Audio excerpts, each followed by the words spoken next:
मौलाना फजल रहमान ने वाज़ेह कर दिया कि मदारिस से मुतालिक बिल एक्ट बन चुका है। ऐवान में दोबारा बहस गैर आइनी होगी। मौलाना फजल रहमान ने बिल पर सदर के एतराज़ात को आइन से मावरा करार दे दिया। खबरदार किया, बात ना मानी गई तो ऐवान के बजाय मैदान में फैसला होगा। सरबराह JUI ने सवाल किया कि क्या कानून साजियाँ दूसरे ममालिक की ख्वाहिशात पर होंगी।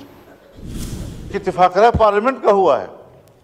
अब साहब कहते हैं कि साहब IMF और फला फला वो पाकिस्तान ताउन छोड़ देंगे, उसकी मदद नहीं करेंगे, नाराज हो जाएंगे। ये राज तो आज हम पर खुला है कि हमारी कानून साजियाँ क्या उनकी हिदायत के मुताबिक होंगी। पाकिस्तान के मामलात में दखल देना, इसका ताल्लुक सिर्फ इमरान खान और PTI के साथ है, क्या हमारे इस आईन और पार्लियामेंट के साथ नहीं है? क्या हमारे कानून साजी के साथ नहीं है? तय हुआ है, हम उसी बात को एम्फसाइज कर रहे हैं, इस पर जोर देना चाहते हैं और हर कीमत पर इसको हल करना चाहते हैं। अगर इससे आगे पीछे मामला गया तो यकीनन फिर ऐवान नहीं मैदान में फैसले होंगे।